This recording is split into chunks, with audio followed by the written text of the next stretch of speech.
Welcome back. I am on my second oat flat white of the day. Um, Funny, I've chosen this episode. I've chosen to speak about my journey with ayahuasca. And it just feels like I've gone through a journey of ayahuasca. I've actually just spent the last 5 days wrapped around the toilet with Thai belly. Um, and if anyone knows what Thai belly feels like, it's fucking awful.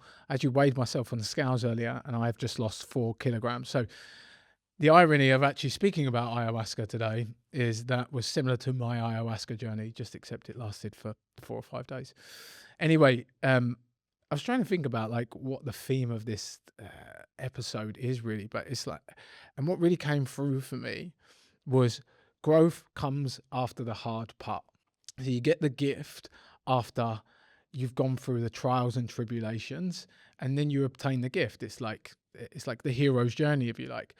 I was talking to Kady and I was comparing Koa, like I was watching Koa go through a growth spurt quite recently. And if you've seen babies and how they grow, they go through like developmental stages. And at the end of each developmental stage, he gets the gift, he obtains the gift. And the gift that he's obtaining at the moment is mechanics.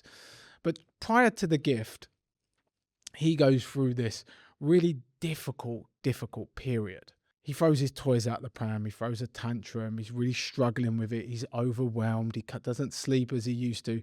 Causes me and Kady many sleepless nights. And we feel frustrated. We can't actually help him. He has to go through this journey on his own, but we just have to show him loads of compassion, loads of empathy, and we nurture him. But then suddenly, just at the point where you think, when will this ever fucking change? He obtains the gift. And that is the journey of personal growth. And most people quit at that really difficult part.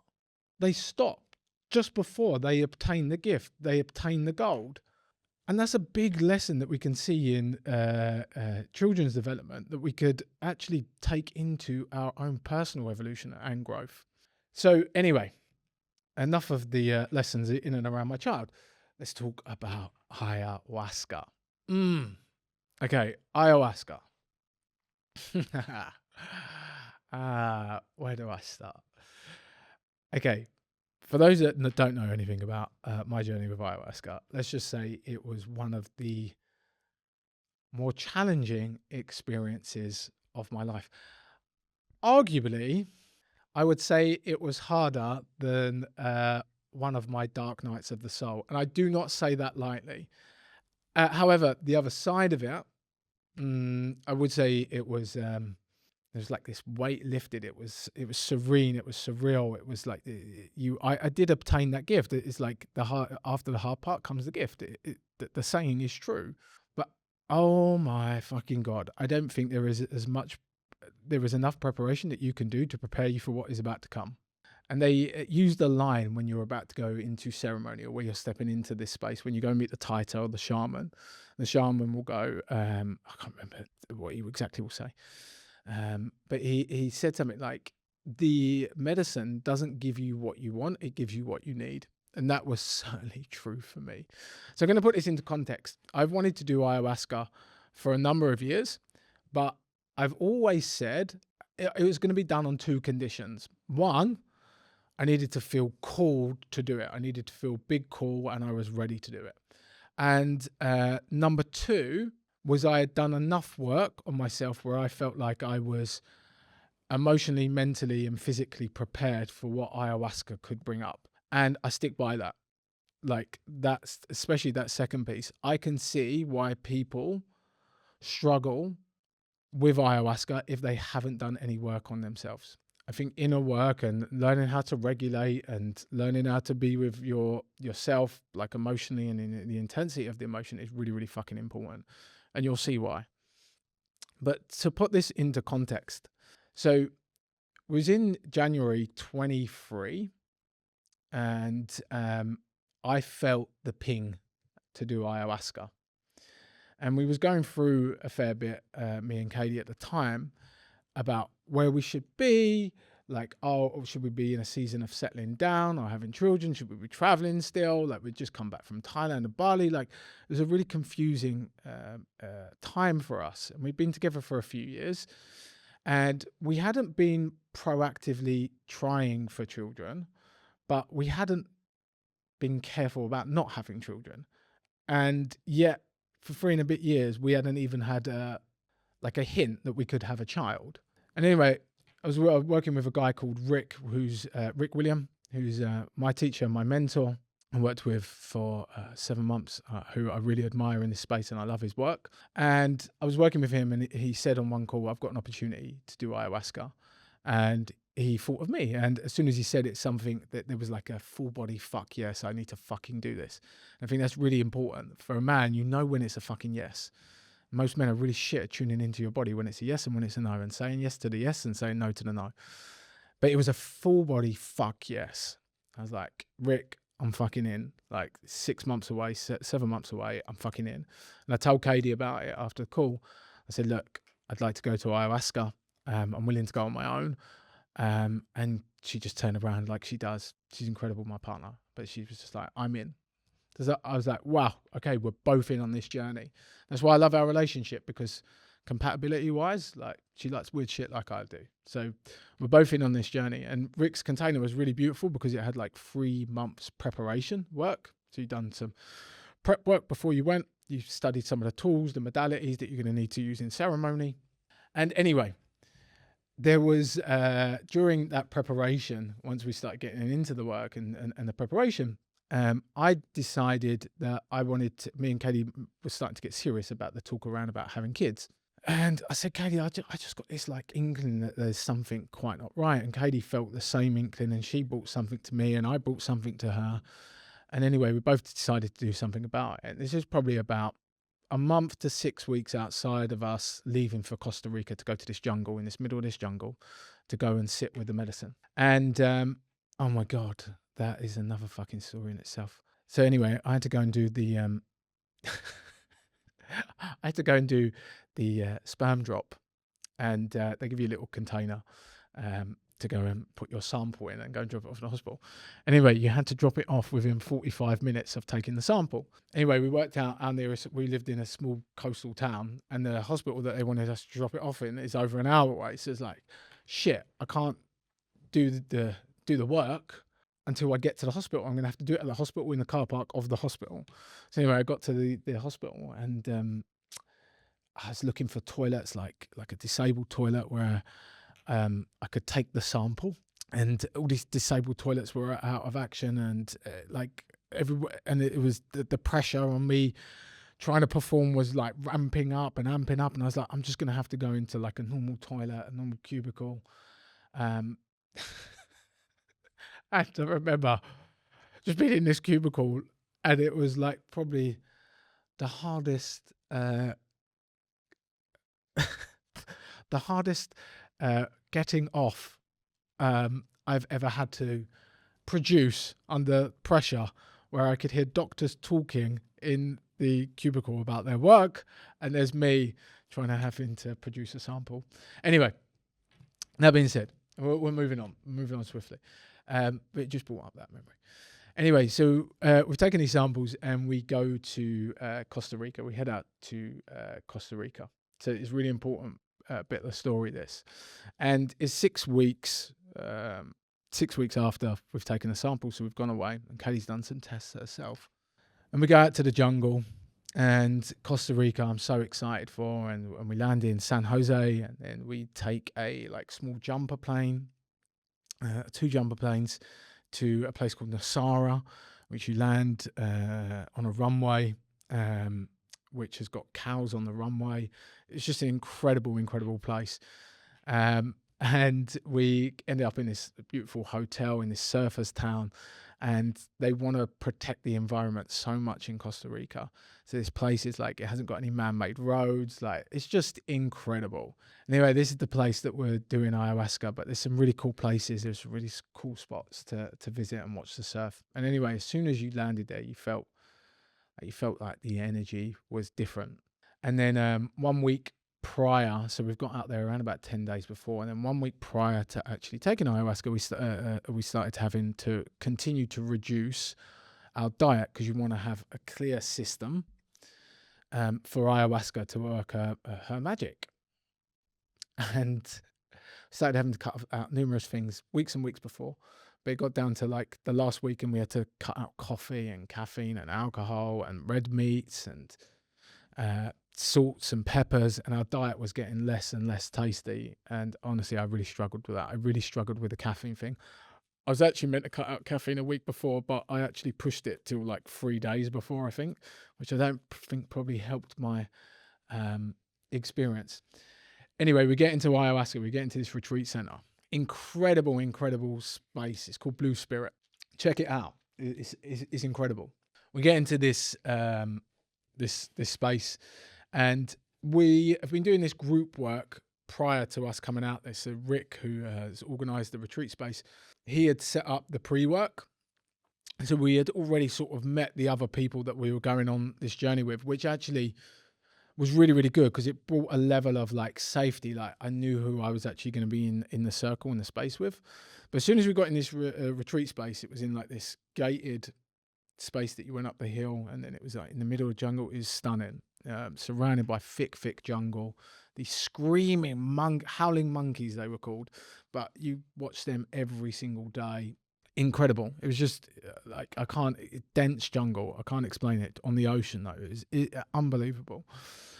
And when we got into the retreat space, you could feel like there was this level of like apprehension and excitement. And the retreat space, I'd done a retreat before, but I hadn't done this style of retreat, which was a 7-day retreat. And it had every day there was a set thing to help you with your journey with ayahuasca and how to prepare for ayahuasca, and certain tools. You would do some certain practices. You would actually help cleanse your body. You would do some breath work. You would do sound healing. You would do like saunas, everything to help you and create the right vehicle for ayahuasca to work for you and work through you. And anyway, we had a big group dinner the first night, and you're immediately drawn to the people that you know you're going to be drawn to, and you're all having this chat. And I'm having this incredible chat with a couple of American guys that become really, really good friends. Me and Kady are speaking, but then a couple of the people in this space, wasn't their first rodeo. It wasn't the first time they had done ayahuasca. And I remember that what they were talking about was that there was going to be a purge. And they kept saying that one person in this group would end up shitting themselves. So there's a group of 12 of us, or 12 to 16. They was kept talking about this one person will end up shitting themselves. Most people will be sick, but one person would definitely shit themselves in the purging. And anyway, I'm looking at Kady and I'm like, fucking hell, I'm definitely not letting that be me. So I'm making sure my diet's on point. I'm making sure I take extra time in the toilet each morning. I'm making sure I'm doing everything to ensure my system is as clear as possible, because I do not want to be shitting myself in ceremony. Again, really, really important. We then 2 days before ceremony, and the apprehension is like, it's just like turning up a notch day by day. The apprehension to go into ceremony, fucking turning up. I can't explain it. You're nervous. You start to feel the weight of ceremony upon you. Things are being talked about more and more. You can just hear the rumors about what's going to happen, other people's experiences, which in hindsight, I wish I never heard prior this. So if you're going to ayahuasca, probably switch this off now and then go and have your experience and then come back and listen to this. But then 2 days before, we go and meet a Taita. We get invited to meet the Taita. And it was a beautiful experience. And you go meet the Taita. He's from Colombian tradition. And he's been drinking medicine since he was 5 years old, which I questioned. But he's been drinking medicine since he was 5 years old. And in that space, and he comes over and he's like, bless you, sweet child. And we had done some work on our Sankalpa a couple of days, which is to set an intention. And he asked me about what my intention was to go into ceremony. And I said, my intention for ceremony is how to lead my family. How do I lead my family? We're going through a difficult season. We don't know if we can have kids. How do I lead my family into this next era? That was the main question. And anyway, he blessed me and he was like, bless you, sweet child. The medicine will look after you. It'll give you what you need, not what you want. And then the day comes of the ceremony. And oh my God, there is so much nervous fucking energy in you. I cannot explain it.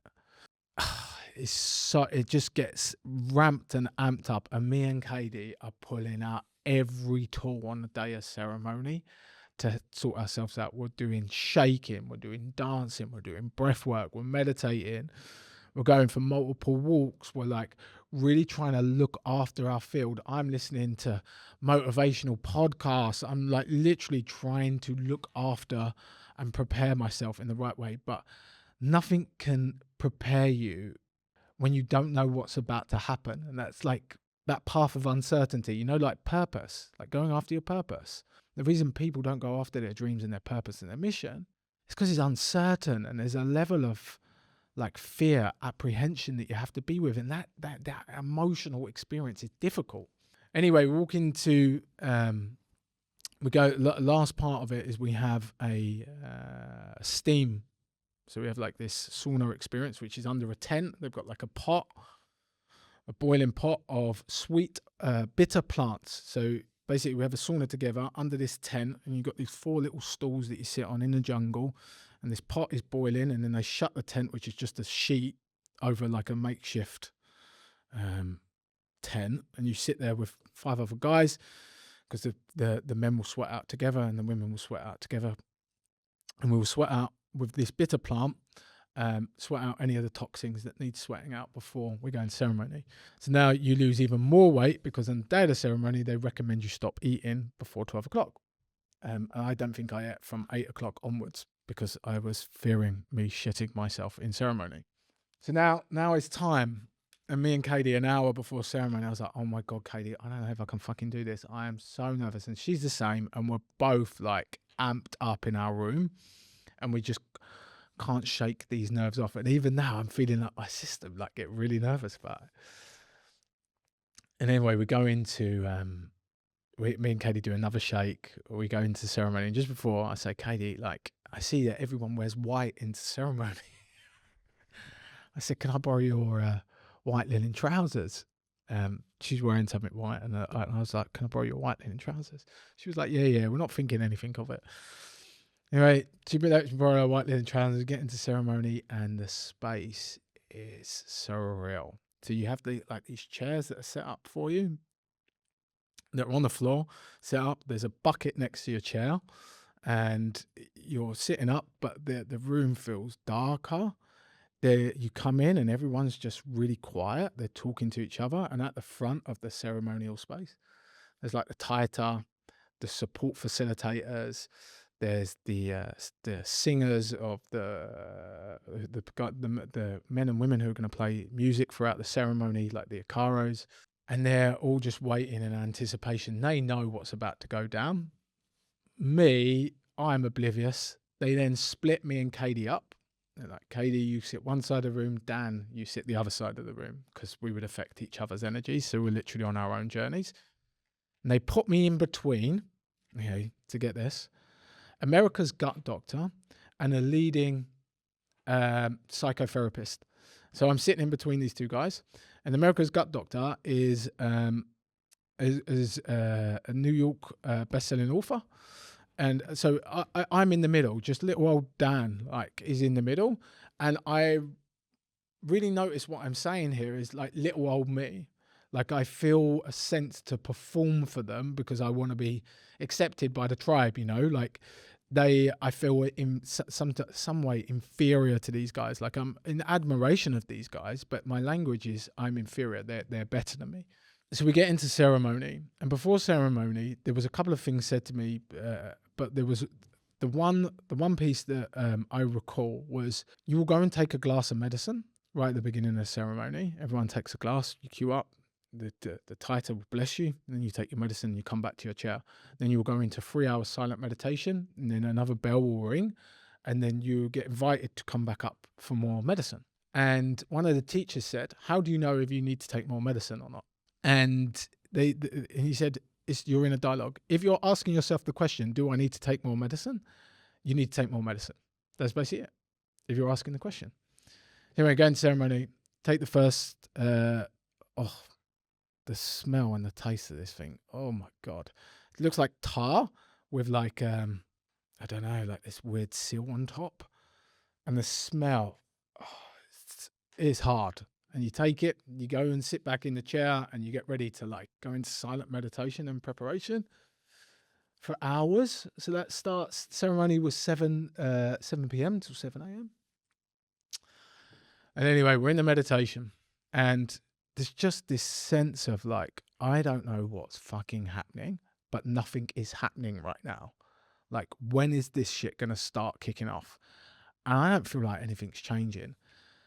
And then 2 hours in, still, I feel a bit queasy, but nothing is really changing. My reality is not changing or anything. And then the bell rings, and they said, "Do you want to come and take it?" And as I get up, I realize I'm asking myself the question. So I get up, I go to the front of the queue. But as I get up, I'm starting to think, oh, fuck, I'm a little bit drunk here. Like, I feel drunk, like that, tipsy. And I'm like, okay, maybe the medicine is affecting me now. I take the second glass. And as I take the second glass, I hit the chair, and my whole world changed. Like, within seconds, my whole world changed. It's like I fell and just sunk into the medicine. And the first bit of the journey was amazing. It was like because ayahuasca is a mother plant, it's a mother medicine. And like any mothering energy, is beautifully nurturing, but also will give you a bit of a slap when it needs to give you a slap.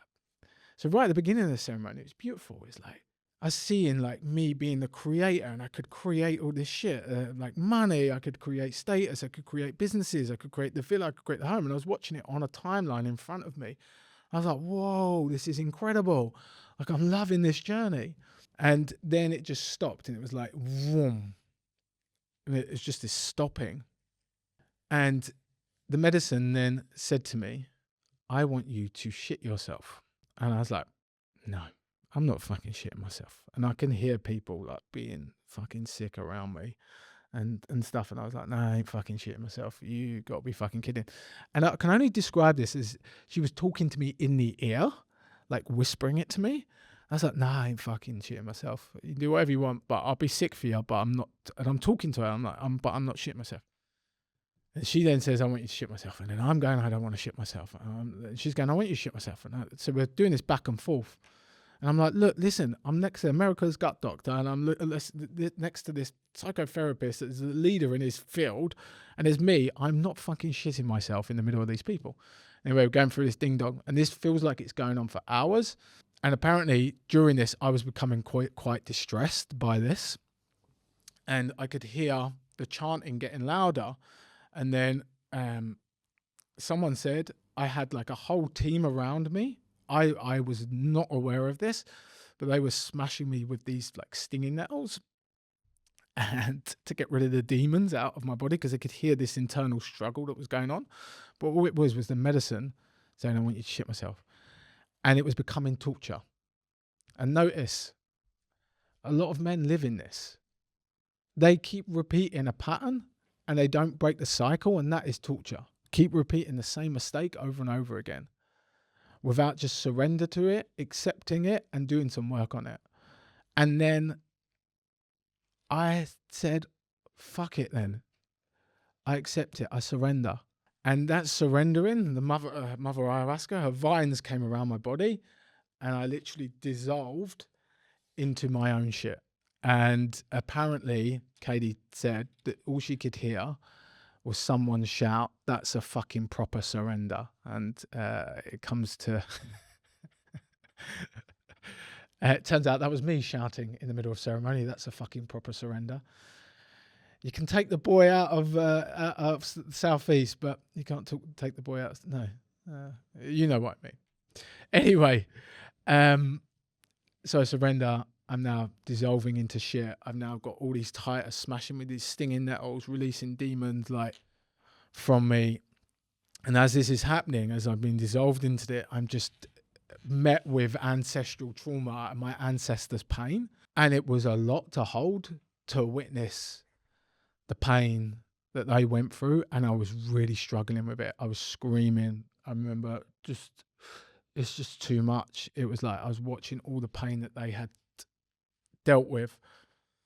the pain that I had suffered, the pain that my past ancestors had suffered, and I was just witnessing it, and it was painful. And I can't describe the level of severity of pain that I was experiencing. And I was now kicking up. I was shitting myself. I was trying to fight my way out of this. It was hard. And at a point, I just remembered I was I was told I was affecting the energy of the room. So the titers and the facilitators, including my mentor Rick, they lifted me out of the room. They took me into the jungle around a fire outside onto a mattress, and they were trying to calm my nervous system down out there. And then they took me to a shower outside. They stripped me naked. I was showered naked by men outside in the middle of the jungle, completely out of my head. I remember shouting to my mentor, "You fucking sicko. How dare you put fucking people through this?" And it's like I was going through some real tough shit in this ceremony. And they would get me to regulate. They managed to get me down onto this mattress outside. And that was probably the most difficult part of that. It just didn't feel like it was ending. I was shitting myself. I was in pain. I was experiencing pain. I was watching pain. I was watching the trauma my ancestors had been through. I was seeing the hurt that they had been through. I was witnessing it all.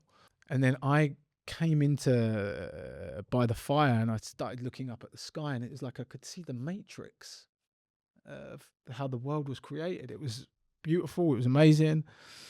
And then it took me back in. It was like took me back in for a second spin, and I would go on this journey with a group of men. I'd start off on the journey, but it was really weird. It was like old school. We had the flame on the torch, like on a fire on like a stick, and you was walking through the jungle together as a group of guys, and it was all like the quest. And it was really beautiful. But then the mission would happen that I would go through every emotional experience on this journey. So it showed me every emotional experience. So I would experience every single emotion known to man. And at the end of the journey, I would experience despair, and despair being on my own. And the cycle repeated and repeated and repeated. And I was screaming out for Kady. I was trying to find my way home. I was screaming out for Kady. I was screaming out to meet my son. I was screaming out for Kady and my unborn son.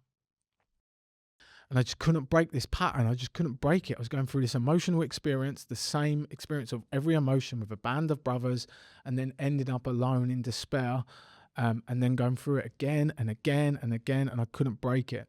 The funny bit was halfway through this, because at the end of this, I was in the mud, clawing in the jungle, like trying to get out of this despair.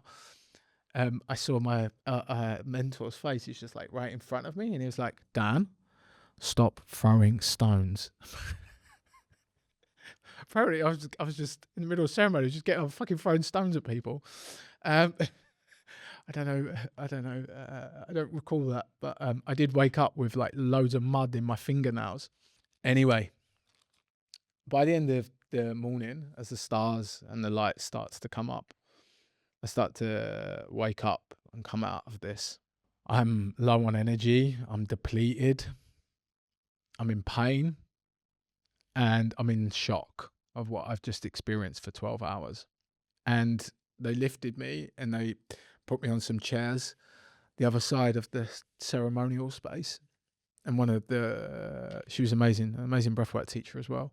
But she was there and she was like talking to me through what I had experienced. She was saying, you experienced big shame release, you experienced ancestral, and I was like, I'm feeling so much pain from my ancestors. And I was in this pain and grief and shame. And the shame was, I've just shit myself in front of two men that I think are better than me. And I was like, I wanted so badly to please these guys. And they saw me at my rawest, most vulnerable self. And Kady said she started to come out of the ayahuasca space and she saw me. And she knew someone was crying profusely and she just couldn't work out who it was. And as she came closer to me, she realized that the person that was experiencing the most pain was actually me. And she said her heart sunk at the time when she realized it was me. And she held me for a lot. And then the title starts speaking. And I am still fucking seeing lions on trees and stuff. And I just can't experienced this feeling of shame, and I just wanted to get back to my room, and I got back to my room and I cried for the whole day. I've never experienced pain like that, and I didn't want to see anyone because of the judgment of others. Anyway, I get back into ceremony second night. It took me the most amount of courage that I've ever had to step into, like to get back in. So you do one ceremony and then you do another ceremony. It's usually a bitter ceremony, sweet ceremony. I get back into ceremony the second night and I drink again. I do not know how the fuck I get into this ceremony, but as I come into ceremony, there's a few people that are just the people that I'm with. A girl called Abby, an elder called Anton. They were both just holding me like through this and was like, "You're fucking brave for getting back in after what you've experienced." This takes a huge amount of courage. We get back into ceremony. I survived the night. Let's just put it that way. I survived the night. I have an easier ride on the second night. I sit up and I literally drink and I pray for the whole night. I literally spent a whole night praying. That's really meeting yourself in the depths of your experience. I prayed for a whole night. Couldn't sleep. I remember watching people dance and celestial dancing, which is like you're in a celestial energy, and dancing is really weird. Anyway, so we come out of all of this. We come out of ceremony. It's such a release once you're out of it. Like, I can't explain the feeling. And we come out and I can't quite make sense of everything that happened. But there's this sense of liberation and freedom within me. And we're down on the beach later that night, having a celebration and a ritual to close the ceremony and space. And then we're all jumping in the ocean together. We're all dancing on the beach, you just really don't care about what people think. You're just totally like free, like the liberation, like you give zero fucks. And I think that's the ultimate flex in life, to give zero fucks about what other people think of you. That's why you do the work, to give zero fucks. Like, I really do believe that. And that's the work that I'm continuing to do today, where I give it less and less and less fucks about what other people think of me. And then the liberation for me when I shared the next day was I shit myself in front of people that I held to like an unobtainable status in front of me. And I was doing my best to perform and please for them. And I shit myself in front of them, and they had to see me at my rawest, most honest, and most vulnerable.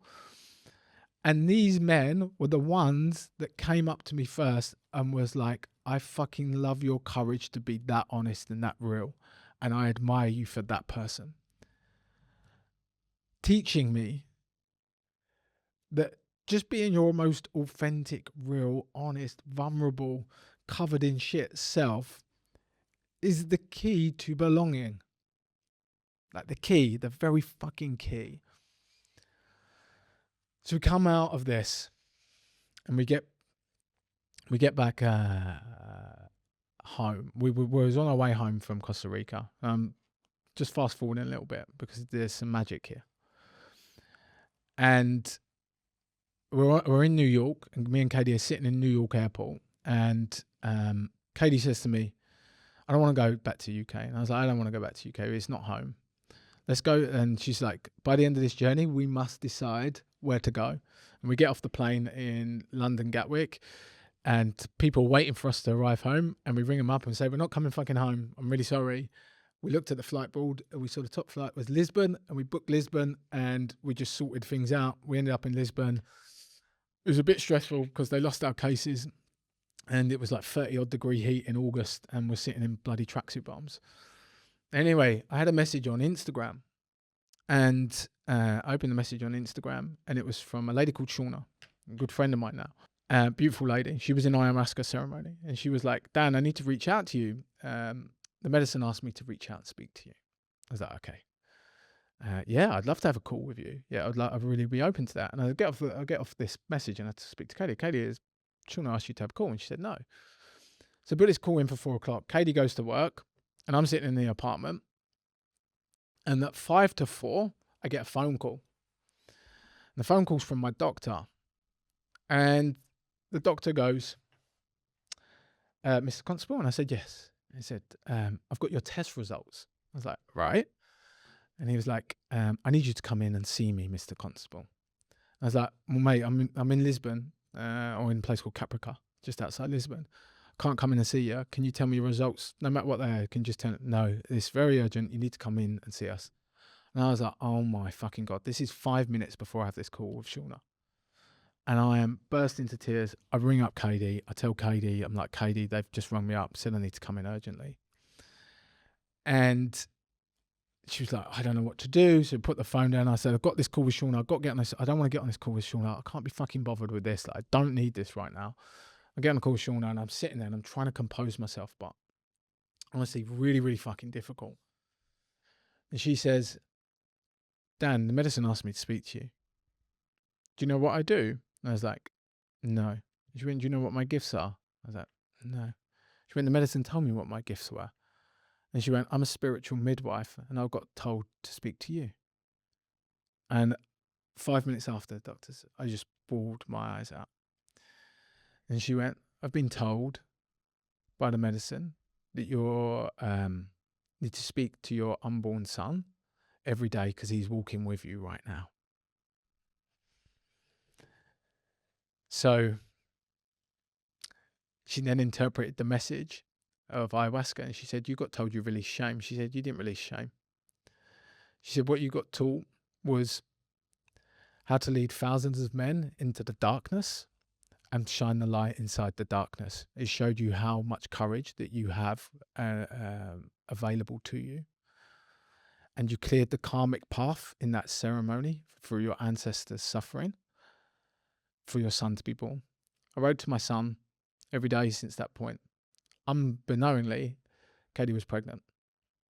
And 4 weeks later, we found that news out. Ayahuasca created our son. And Kady's intention for ceremony? Am I meant to be a mother? What did Kady get dealt with?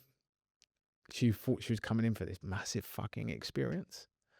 No, she got 48 hours of sleep because she was a workaholic. And that is what I mean at the start of this episode. The gift that you require, purpose, mission, experience, love, whatever it is, comes after you go through the trials, the tribulations, the challenges, and the pain. I hope you enjoyed.